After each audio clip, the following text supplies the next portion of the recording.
एक गांव में एक आदमी रहता था जो बहुत बूढ़ा हो चुका था, जिस वजह से उसे कम दिखाई देता था और वह बहुत कमज़ोर हो गया था।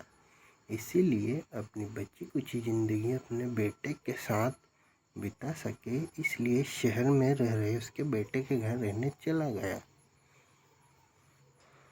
बेटा एक शहर के छोटे मकान में रहता था।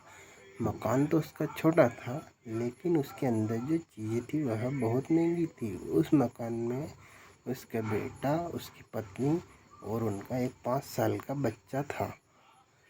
उनका परिवार मिलजुल कर रहता था। बूढ़े पिता के आने से उनके परिवार का एक सदस्य और बढ़ गया। पूरा परिवार रोज़ सुबह शाम डाइनिंग टेबल पर साथ में खाना खाया करता था। बूढ़ा पिता अपनी कमजोरी के चलते हमेशा खाने की चीज़ें नीचे गिराता रहता और कई बार कांच के बर्तन भी टूट जाया करते थे। कुछ दिनों तक तो बहू और बेटे ने यह सब सहन किया, लेकिन बाद में वे दोनों बूढ़े की ऐसी हरकत से चिढ़ने लगे। एक दिन बेटे ने कहा, ऐसा कब तक चलेगा, हमें कुछ करना पड़ेगा। उसकी पत्नी भी इस बात से सहमत हुई।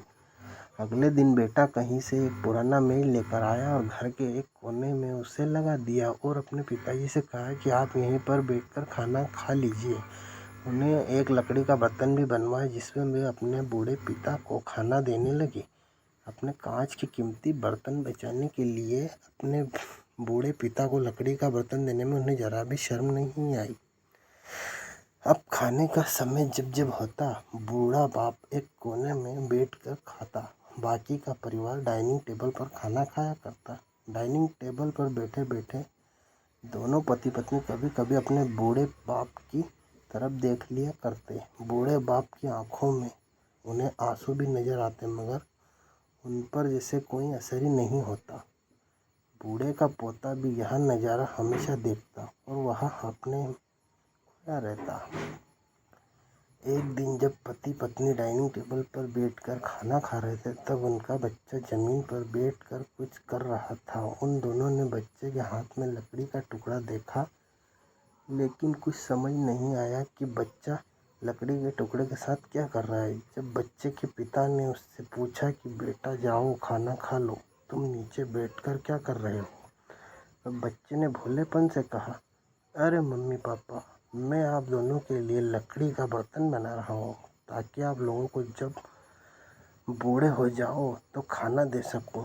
अपने नादान बेटे द्वारा दिए गए सहज बात दोनों के दिल में तीर की तरह उतर गई। दोनों एक दूसरे का चेहरा निहारने लगे।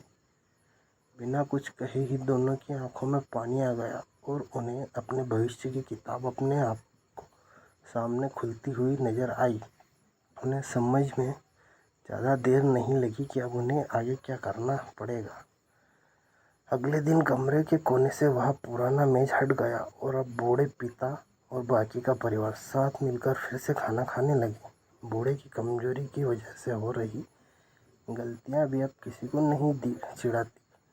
दोस्तों, यह कहानी हमें बताती है, हर वह पत्ता जो आज हरा है वह कल सूखेगा और डाली से नीचे भी गिरेगा। इसलिए हमें अपने बड़े बूढ़ों का हमेशा ख्याल रखना चाहिए और हमें हमारे माता पिता और बुजुर्गों के साथ वैसा ही व्यवहार करना चाहिए जैसा हम चाहते हैं कि हमारे बूढ़े होने पर हमारे बच्चे हमारे